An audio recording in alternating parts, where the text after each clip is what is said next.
we were talking about book about piano hinge binding. Yeah. That's a rare thing. It's a signed copy as well. So our goal is to build a kind of platform for the innovative side of bookbinding, where people can go to find inspiration and possibly contribute as well. So if you created a bookbinding structure that you'd like to, if you have a tutorial that you'd like to find a distributor for, then we can help you with this.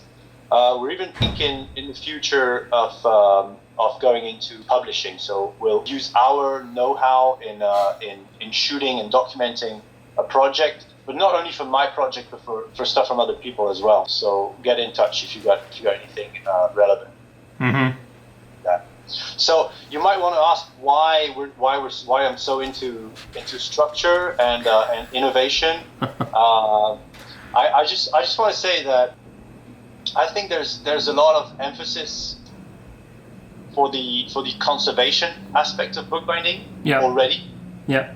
I don't know about you, Stepan, but me every time I see bookbinding being presented in the media, I sort of get the idea that it's presented. The angle is like, hey, look at what these guys are doing. They're with this medieval craft. Yeah, they're still using the techniques from 2,000 years ago. Yeah, exactly. Yeah, this happens often, and that's great because there is this. When I'm teaching some new students, I always tell that you are starting to learn a craft that has a 2,000-year-old history, and there are still some tricks that are being the same as 2,000 years ago. But then many people tend to forget that innovation is present in bookbinding, and every year the new structures appear, and it's also important to talk about it. So yeah, I absolutely agree with you on that. Yeah, exactly. There's people who work day in day out to refresh, update, or innovate within the tradition. So I think there's enough emphasis put on the conservation side of it, and I want to give a voice to the innovative side of things. Yeah, that's amazing. That's a great goal. We had a couple of questions concerning your structures, and as you already spoke about the piano hinge binding, we can talk about your Pianel.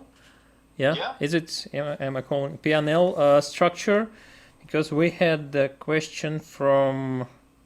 So we had several questions that we will answer later that came just to bookbinding, not especially for you, but there were some questions that our followers asked addressed to you, and one of them was about the piano hinges. It came from Sylvie Camia. When is the book explaining the technique with the hinges will be ready? So yeah. It's a very timely question because we're about to shoot. We're about to do a photo shoot. Yeah. Basically, there's a photographer coming next week to do the setup, and then in 2 weeks we'll do the photo shoot. Okay. And it's gonna take 2 days. That's a really big action. I think we do about 2,000 photos, and we use about 150 in the end. So that's how it works with large photography projects. Yeah. We try to make as many photos as we can, and then when all that's done, I sit down and I select the photos that will illustrate an action without relying on words. What I want is that you should be able to look at the photos, and it should tell the story. You should understand what's going on just by looking at the photos, and then the words are complementary. Are an addition, are a plus. Yeah. But it's not the other way around. I find that most tutorials, most bookbinding manuals rely firstly on words, and then there's illustrations or drawings as a kind of help, as an annex. Yeah. I've spent hours or days or weeks scratching my head trying to understand what this particular author meant with a sentence, Yeah. And I just don't think that's very productive. That's true. I've been preparing video tutorials about different ways of covering corners and turning in the material near the corners for some time already. And I planned to show like 5 different ways of doing that for 2 different types of materials. I don't know, book cloth and leather, and several different types of folds.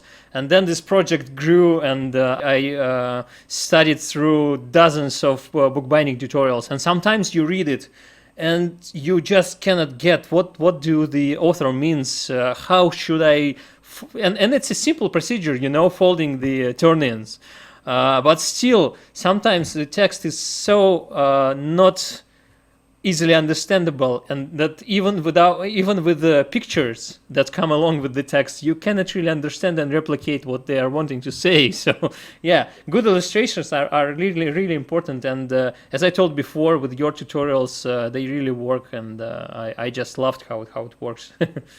Yeah, I get a lot of satisfaction when it's ready, and I can flick through the pages and just look at it, almost like a movie. Yeah. I look at the images, and it's all logical. It doesn't mean that the projects are always easy to make. That's not the case. We have some projects that I would say are easy. The Shrigley is one of them. But on the whole, they tend to be pretty tricky, and they're getting certainly the Pianel is going to be a tricky one. It's going to be I mean, it's going to be easy to understand again. Hopefully, you do a good job on that, but it's not necessarily easy to make. It's gonna require a lot of precision. So it's not necessarily for everyone. But do you want to see what it looks like? Yeah, sure. I have one here. Precision. I love precision. I love projects with a lot of precision work. Well, that'll be one for you then. Stepan. Okay. I'll send you to test. Okay. So the Pianel is basically my take on the piano hinge binding. Yeah. There's a lot of binders who have been doing that. One most famous one is Sint-Niklaas. But also Alan Taral is using piano hinges in his wooden bindings. There's lots of examples, even a lot older examples of, for example, jewelry bindings from the, I believe, 17th or 18th century that use the piano hinge. Yeah. So it's my take on it, and my challenge. I wanted to create something that looks very, very, very sharp, very contemporary. And all you see, and it does look sharp, even with the lower quality of Skype video. You can see that it's really streamlined, and the lines are so straight, and it's so flat, and so okay. That's the idea. And the challenge with this type of hinges is to conceal all the parts that you don't want to see. Because you've got loops coming from the spine this way, and you've got loops coming from the board that way, and a rod that connects these things. So what you see on the outside, and this is what you want to see because it's a beautiful design element, is the outside of the loop. But the inside of the loop, you really don't really want to see it, and so how to hide everything, that's the science of this. That's the trick, particular technique. Also, it has what I did for this one. It opens very well. Also, not only the board, but also the text block, and it does that through thanks to a sort of a gusset technique, a special cover the text attachment that makes. It's almost not visible from here, but I can see the outlines. Because it's not there is no enough contrast for that. So that's the Pianel. We're ready to go with that, and it should be available in November. Yeah. We normally do a pre-launch at the fair in Leiden, where we sign copies, etc., and then it's going to be on the website the week after that. I don't know. Do you know the dates of the fair? No, I didn't check yet. I've seen they announced them like a long time ago, but I don't remember. It's November, so yeah. Yeah, it's usually early November. Yeah. Yeah. I know that Bookbinders Fair in Sint-Niklaas was moved to November as well, and I was quite surprised because now we have two fairs here in the Dutch-speaking area that are happening in 1 month, and I'm not sure how it will work. We'll see. Yeah, it shouldn't stop people from going to both. I would have thought. I hope so, but previously it was really good adjusted over the year because you had one in April and one in November, so it's sort of like once half a year you have a fair. But at the same time, what can they do? Yeah. Well, so many things have been cancelled recently. Yeah. So do you have any other questions? We also had a question coming from Karim Shehimi. Very curious to know how the swivel binding was made, because I shared some photos and one of them was with the binding that swivels. The swivel binding. Oh yeah. It's not called swivel binding, but I think it's a good name actually, and because I decided to call all my bindings to name them with ending EL. Yeah. Because it's my last name, Elbel. Yeah. So I didn't know that, by the way. that's news to me. Yeah, it started with the album. Actually, album is a play on an album. Yeah. Album. Yeah. But so after that, I always might not necessarily be at the end all the time, but I try to put the EL every Okay. time. Yeah, that's a nice play. Swivel sounds really good, but actually I called it pixel binding, and I have one here that I can show. It's a paper one. I also do them in leather. Yeah. Okay. This is a paper one, and it swivels. It swivels really well indeed. Yeah. It also swivels that way, by the way. Yeah, but the spine is still hard. So only three edges are flexible. Yeah, the spine is made of the same stuff as everywhere else. So basically, I call it semi-flexible because it's not flexible because the material is flexible throughout. Yeah. It's not like a flexible leather binding where the whole board is flexible everywhere. Yeah. This is flexible because of the hinges. So it's actually stiff materials, non-flexible materials, the squares that are hinged with one another, and they're hinged vertically, but also horizontally. Yeah. Yeah. So yeah, this is how it's made. So each single piece, each of these pixels is a piece of cardboard. So this one I think has 250 of them. 250 Okay, pieces. That's a lot of work. Yeah, it's a lot of work. You can say that. And they're put next to each other with a fixed distance allowing to hinge basically. And what's nice is that you see it on the inside too. Okay. Yeah, and I use suede endpapers. Because it's beautiful, but also because the when you press the board against it, it will also take the grit pattern. Yeah, we already sort of started our Q&A section. Question from Hillel. I'm a beginner bookbinder, and the main attraction for me to get into this hobby was the idea of having some of my favorite novels bound in leather for presentation purposes, Lord of the Rings, Harry Potter, etc. However, I have noticed that many companies choose to perfect bind their books to lower costs, which is understandable. Since I want to make these books as strong as possible, I would like to try and find a way to case bind these books. I was wondering if you knew of a source where I could buy book blocks or something similar suitable for case binding, or if you had another suggestion for me to try. And as we discussed on our pre-shooting call, I even have something that perfectly fits the occasion. Because I one of my first bookbinding projects was a set of Harry Potter books. And here it is, all the same 7 volumes, bound in leather. Nice race bands. Yeah, fake race bands.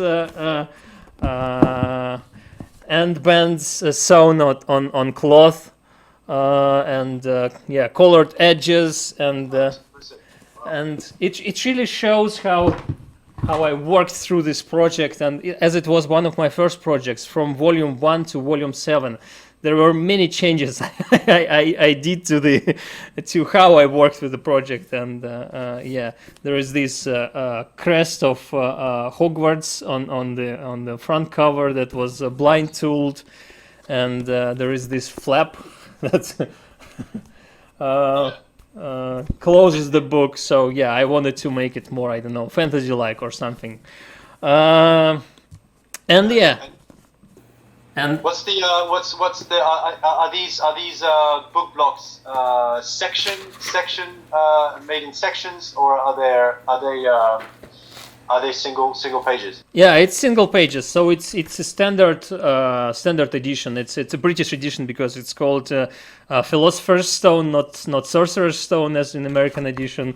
Yeah, but it's just a standard British edition with a perfect binding.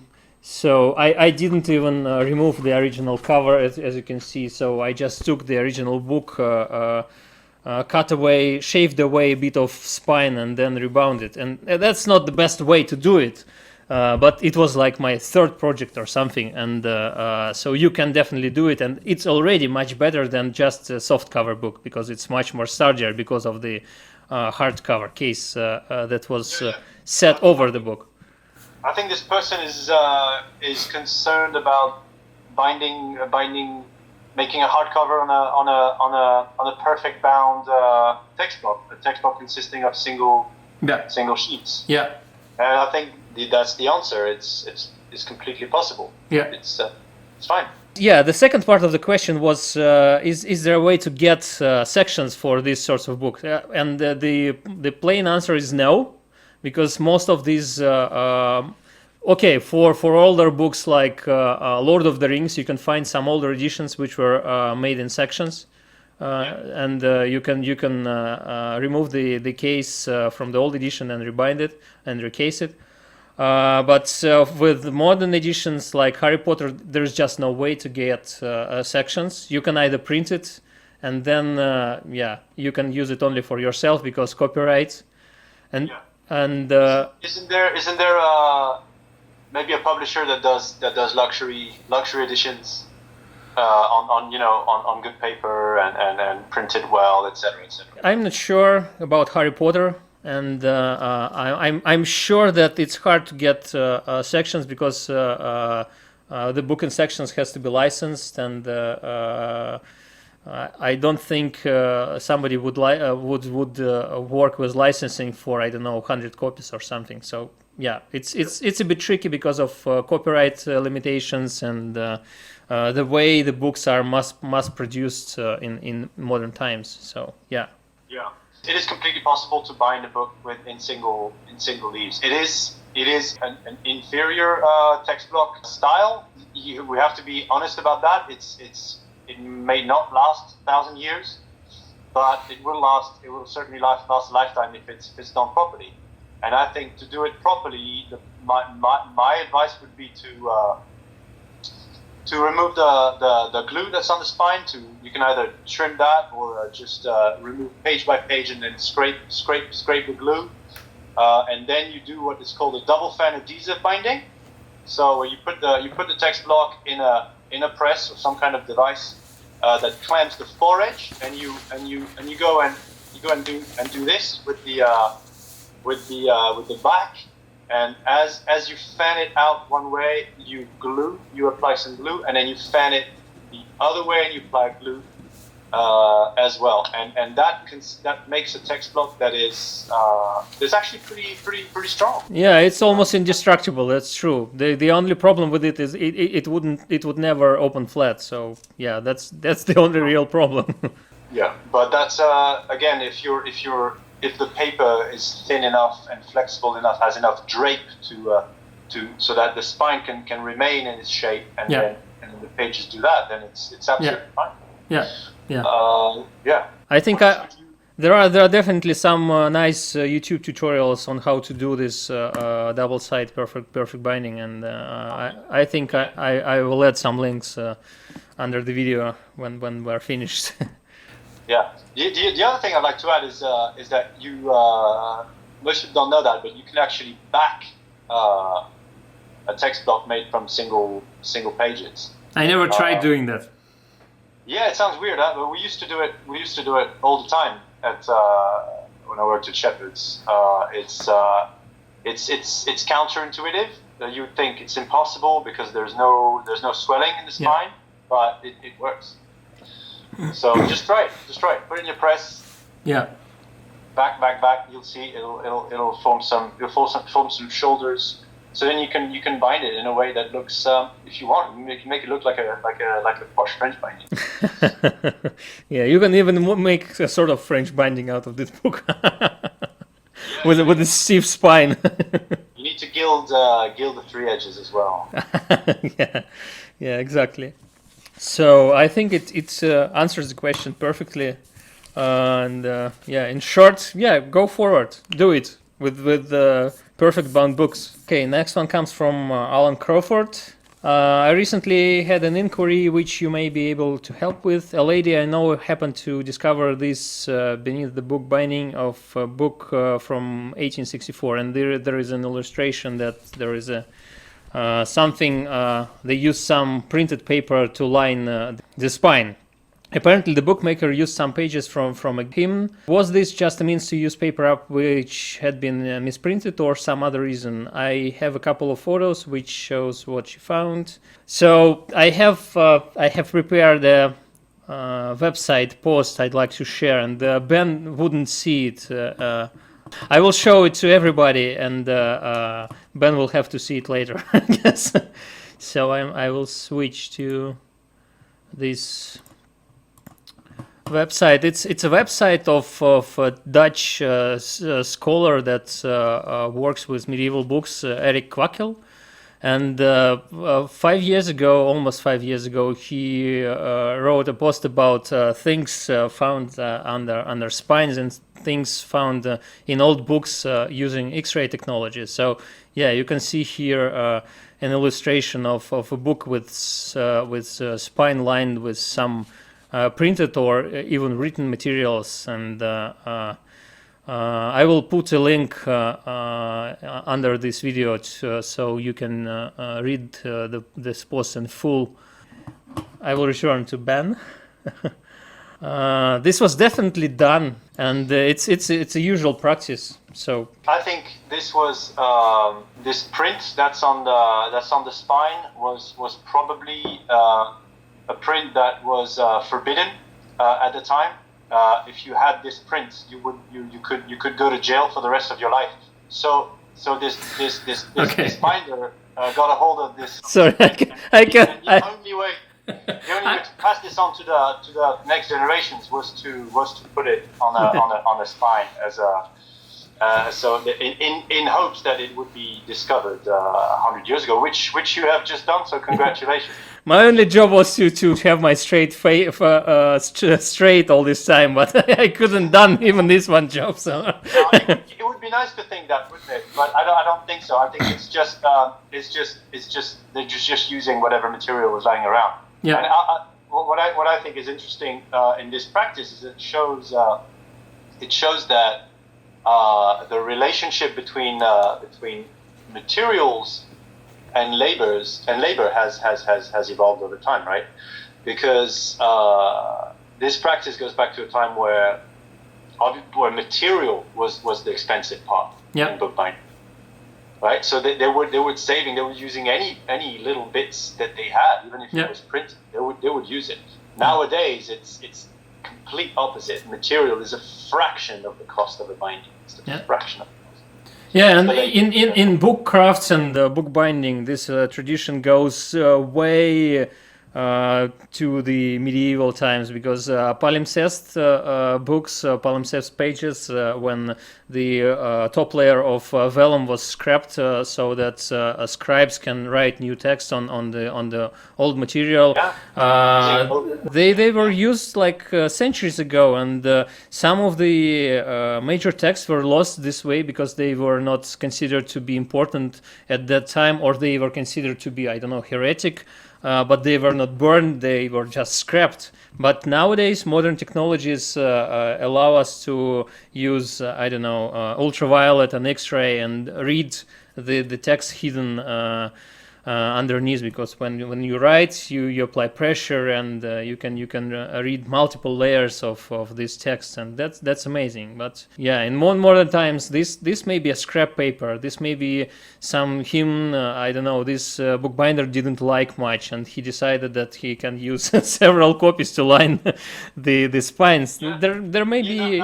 No, it could also be that this piece of material of paper is actually precious. I think you had an anecdote like that of something that's been found on a book spine that was actually turned out to be a lost copy.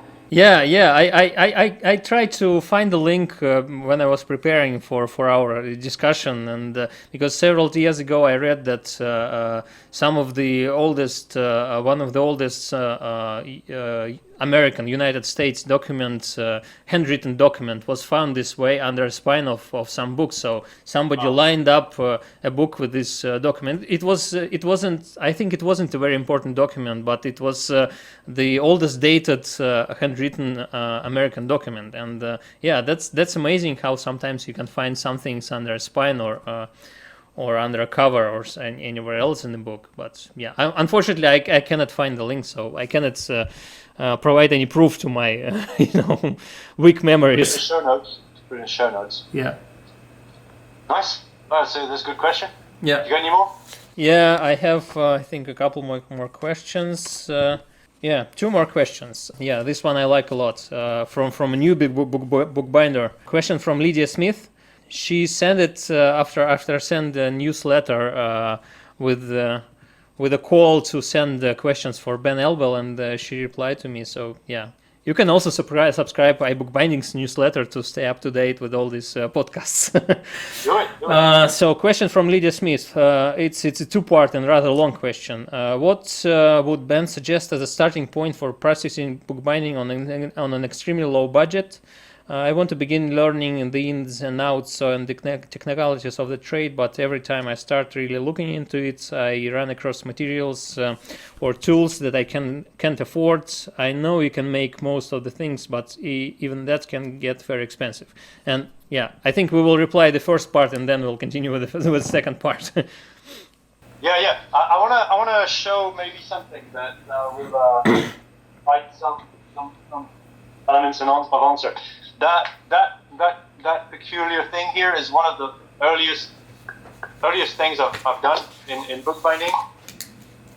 And this leather here, it's a leather jacket. Okay. And all of my most of my work from that time, it's 2004, is bound in this navy blue jacket leather.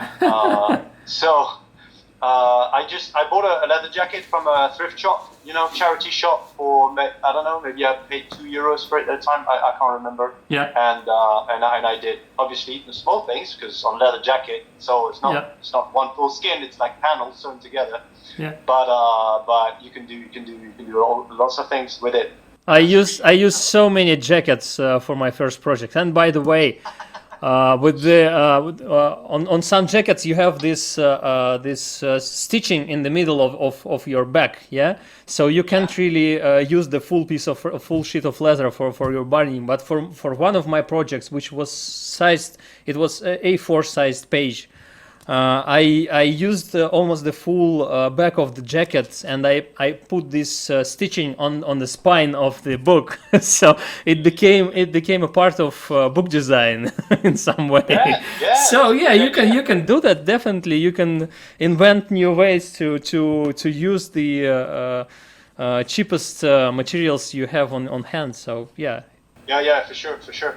What else? For paper, okay. Well, paper you might have to buy that. But waste paper, don't ever buy waste paper. Well, you can use newspaper anyway. So that's not really useful. But make friends. You can subscribe for some shop catalogs. They will supply you with waste paper in your inbox. But make friends with local printers. You'll be surprised what the amount of stuff they throw away. They might throw away even unprinted paper for one reason or another. You'd be surprised. So and hang around framing shops and art shops, especially where they put keep their bins. I once found I don't know, a 2-year supply of museum boards on the street just outside a museum shop. They threw it away because it was stained. Obviously, it can't be used for frames anymore. But for bookbinding, it's absolutely fine. It's not seen. So, but yeah, things like that. What else? Do you got any other tip? Some tools for tools as well. Some tools you can make on your own, and I'm planning to have a live stream on Instagram this upcoming Tuesday, and I'm going to make a simple sewing frame with just simplest tools and materials, nothing fancy. Yeah, you can definitely make a sewing frame for under €5 if you have a saw and if you have a drill and for sure. And same goes with simple presses and some other stuff. But then you should definitely visit flea markets and thrift stores, because sometimes in these places you find amazing equipment for just a few euros or dollars and I bought a dividers that I still use to this day, and in fact, it's the best divider that I have ever bought. Yeah. And I paid 50 cents for it on a flea market in my parents' village. I'll come back with it. Just a moment. I think I have something. Yeah. Okay, it doesn't want to open now because I haven't used it for some time. It's a fail. I wanted to show you dividers I bought for 50 cents. But I need to add some. So This is well, but that's not well. I'm sure you can use it. Yeah. But mine was actually a proper bookbinder divider with the screw and the mechanism to open it like quickly. The quick mechanism. Yeah. It had everything, and it's a small size, and it's never gonna die. Yeah. It's just perfect. Then it's a great find for 50 cents. Yeah. But But sometimes you see these things for being sold for insane amounts of money, and I don't know, 50 cents for such a dividers is a nice price. But I've met some sellers who were asking for something like I don't know, €50 or something like that, and that's just insane. Yeah. A good dividers could be 70, €100, definitely. Yeah. But that's fine. I mean, it comes a point where you want to have good tools. I mean, I have only good tools nowadays. I pay the price. I don't mind. But when you start, you've got to do the best out of what you have. So. And there are definitely opportunities for that. What else? What else can you do? You can make your own glues. You can make your own paste, definitely, using flour. Yeah. You can PVA that doesn't cost anything. Flour or starch as well. Starch is also not expensive, so. Yeah. No. And you can use your body as a press. I once made a box for a friend and as a gift, and on the way to it was for his wedding actually, and on the way to the wedding, I finished the box, and the last part of the box is to glue the trays into the case, and so you have to apply pressure. How do you do that when you're on a train? Well, I put my feet in it, and then stood up. Yeah. For half an hour. People were looking funny, but it worked out. I used this method quite a lot of times when I had classes that I was teaching, not in my studio, and in the place where I was teaching, there wasn't any large equipment like presses or something. So sometimes I just used boards and put the boards besides my students' projects, and then just stood up on this pile of stuff, and it works. Yeah, because I don't know, 60, 70, 80 kilos. It's enough pressure to put your things in order.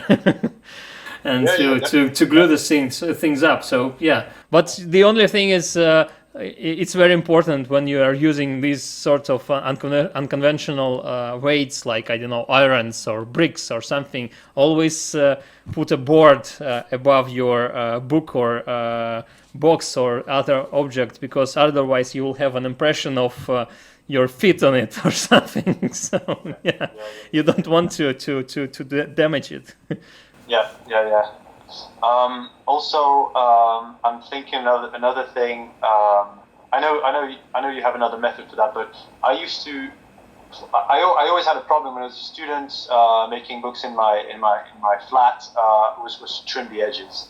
Yeah. And so sometimes I would go to a printer, but I don't know. It was always a pain, and I just wanted to do it in my place. So I started clamping the edge of the book between two boards and two G clamps, and just sanding. Yeah. It's a lot of work. Yeah. And it's messy, but it gets the job done. It works. It can actually make very, very beautiful edge if you go to the extreme of using thinner and thinner, finer and finer sandpaper, and it teaches you how to sand an edge, and that's not an easy thing to do. So if you manage to do beautiful work with very little tools, I think you're on the right track for a bookbinding career for sure, because it's more skilled to have less tools. Yeah, right? Yeah, that's true. I also used a similar method. Both with the sanding and sanding paper and electric sanding tools, but also I used boards and but I cut with the knife. The only thing is to remember that you shouldn't use hobby knife in that situation, because hobby knife is sharpened on two sides, and the blade is flexible, so we can go all the way in the wrong direction.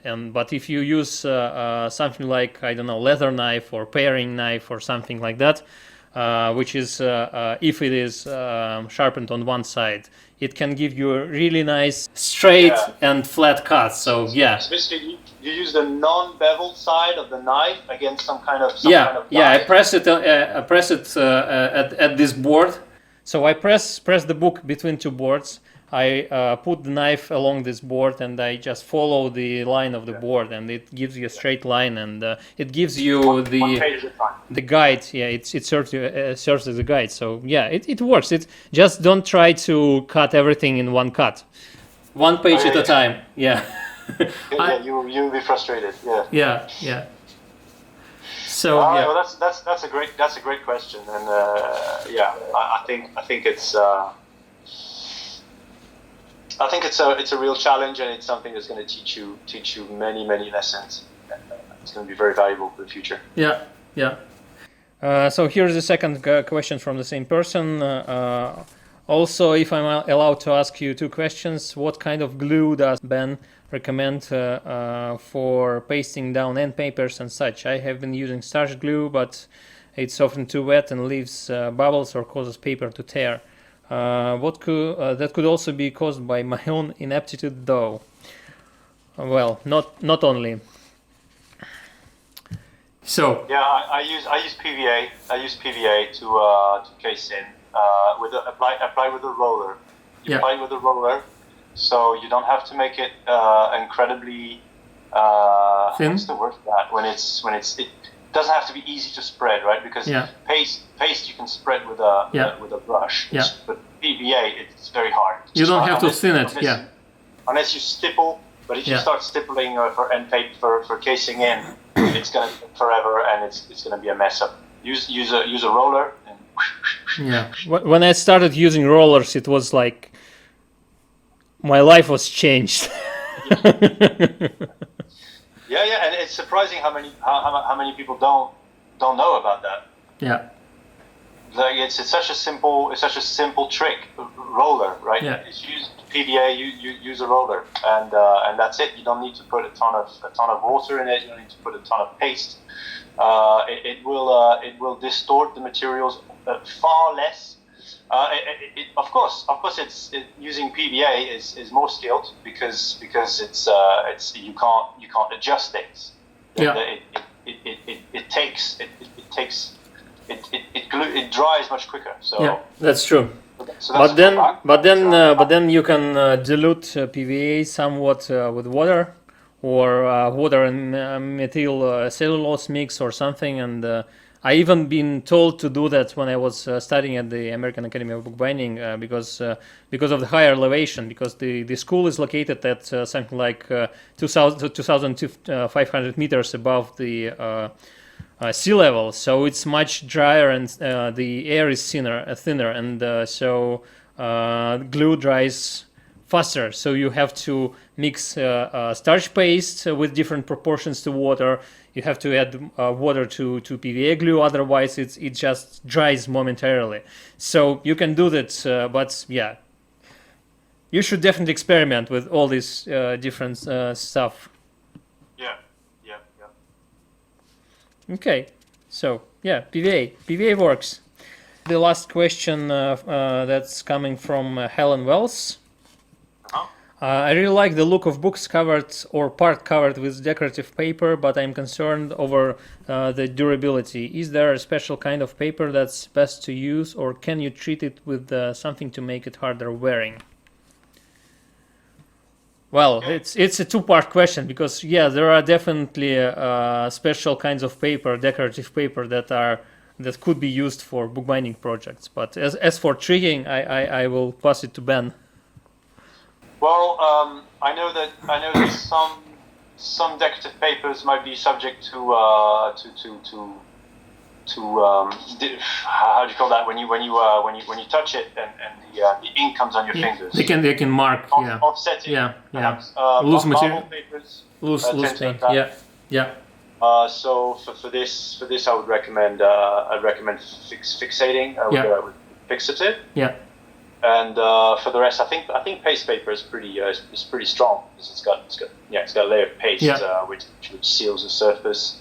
As for other types of decorative papers, I don't really know. I know that there's a Chiogami paper, the Japanese screen printed papers. Those are unbelievably strong. Strong, yeah. Just insanely strong, and they're strong both in surface abrasion and as well as in the material itself. It's long fibers. Yeah, but that's exactly because many Asian type of papers have these long fibers, which provide this unimaginable strength, and they're pliable and at the same time they're quite strong, which is also important because when material is strong but it cannot bend, it will break. So it's the other problem with some sorts of materials. But these materials they can bend and they are strong. So yeah. But I think she's talking more about the abrasion. The strength of the surface, and that's something I've actually I've not been aware of it for a long time. Just recently that I really realized that there are some papers that are really just not designed to be put on the outside. Yeah. There's, for example, on the outside of a binding, button. If that means anything to you, it's like a mold-made paper. Very, very beautiful, but it's almost, if you rub it, you'll get some fibers on your hand. So it's perfect for end papers. It's fine for anything on the inside of a book, but not for the outside because it will just gradually wear. Yeah. Okay. And so for that, for papers for covering. There are papers that are designed specifically for that, like Wibbelin or Ithalin. Yep. For some reason, they seem to always end with lin. Yeah. And I think my understanding of these papers, this category of paper, every major supplier has got their own range of covering material, covering papers. Fedrigoni's got one. Everyone's got one, and I think what's special about them is that the surface is treated. Yeah. It goes through I think hot rolls. Often also the rolls give it an embossing. But the most important thing is that the surface is sealed. You know, with the through the heat, it will sort of compress it and just make it resistant to abrasion. Yeah. So. Yeah, but that's an important point with papers that lose some paint or something when they're used. But the other thing is that there are definitely some decorative papers that are quite thin, and they are not durable because they are thin. And one of my first bookbinders errors was exactly with that sort of paper. I used some sort of silver colored paper to cover one of my first books, and when I pasted it down, it just wrinkled all around. So I had to, I don't know, do something about it. So and you definitely can work around this. You can align the backside of the sheet of paper with I don't know, Japanese paper or with some thin cloth. Thin fabric, yeah. Thin fabric, and this also works, but not for every application, because, for example, you can use it to cover your cover, but you cannot use it for end leaves, for example, in that case, because with end leaves you will see the back side. You can work around it, and there are styles and techniques where you do not see the backside of the end leaf, but just with standard case binding you will see it. So you will need to invent some way to work around it. Yeah. Actually, that laminating, that backing thing, just brings another thing to my mind to answer the previous question about binding on a low budget. Yeah.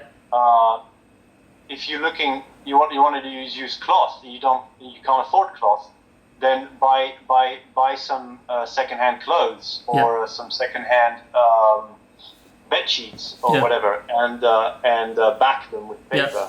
And you know.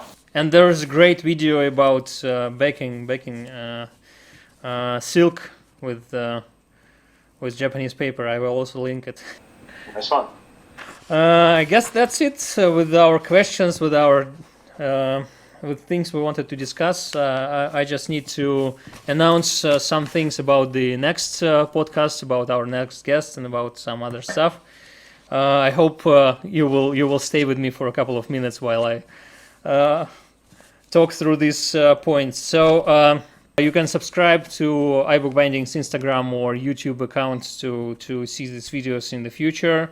Our next guest is Todd Davis from Massachusetts, from United States, owner of Middlesex Bindery, and this reminds me that when I was discussing the stream with you, and that my first guest will be Ben Elbel, he told me, "Oh, I had a internet workshop with Ben some 5 years ago."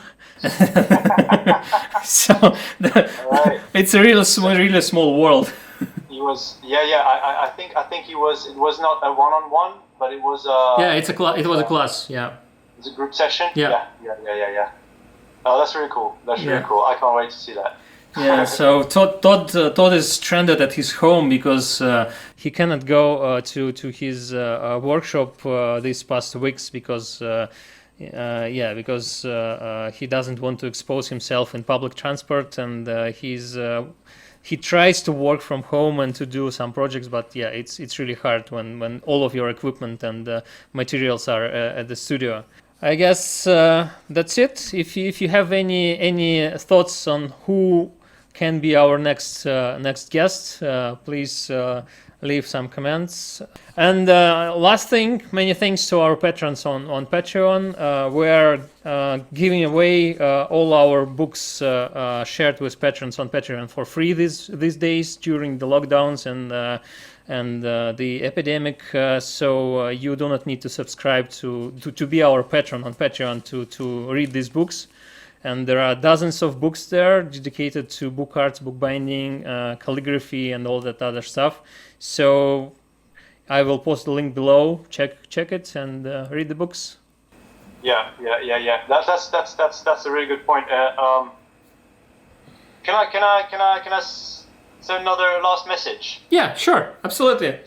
Yeah, well, you know, with the situation that we're all dealing with at the moment, I think it's really a time to invest in yourself. I know it's not a popular thing to say, and that people are feeling bad for others that are experiencing hardship. But if you're healthy and you've got a roof over your head and some food, you know, the blessing of this crisis is time, and I think you would be really missing out on an opportunity if you were not using this time to learn a new skill or study a new technique. So I really want to encourage everyone to do that. Yeah, that's true. Yeah, there are so many learning opportunities besides our book collection, of course. And yeah, and you had a video recently dedicated to this stuff. Do you want? Yeah, well, you can go watch it on my Instagram. It's basically to deliver this message that you should really be using this time productively. You know, I really like to see people using this time productively rather than freezing and feeling down and just waiting for it to stop, because time is one of the things that we generally don't have. So yeah. You know, take advantage of it, please. Yeah. Just don't overwork as well, because it's so easy to lose track of time these days. Because some days I started working from 8 in the morning until midnight, without any stops and breaks, and that's not so good as well. Yeah. No, for the long term, it will burn you out. But it's a good thing. It's still a good thing that you're taking advantage of that. Yeah. You know? Yeah, that's true. That's true. So stop watching the news, or watch it as little as possible, because it's just full of negativity, and it's gonna bring you down. It's a downward spiral of feeling bad, feeling depressed, and just watch the minimum that's necessary to be up to date, but don't let that bring you down. Yep. Yeah. Thank you for this message. I think it's really important. You're welcome. Well, thanks, Istvan. Actually, I said Istvan, but I didn't. So thanks for having me today, and I look forward to your next designs. I think you're doing such a great job with your tools, your 3D printed tools. Thank you. You're the tool equivalent of what we're doing here. Okay. You know, you're bookbinding tools out of the box. Yeah, that's an honor. Yeah, but I love the process, and I love designing and thinking about new things. So yeah, there definitely will be some new things in the upcoming weeks. So yeah. Can't wait. Yeah. All right. Thanks again. Bye. Thank you. Cheers.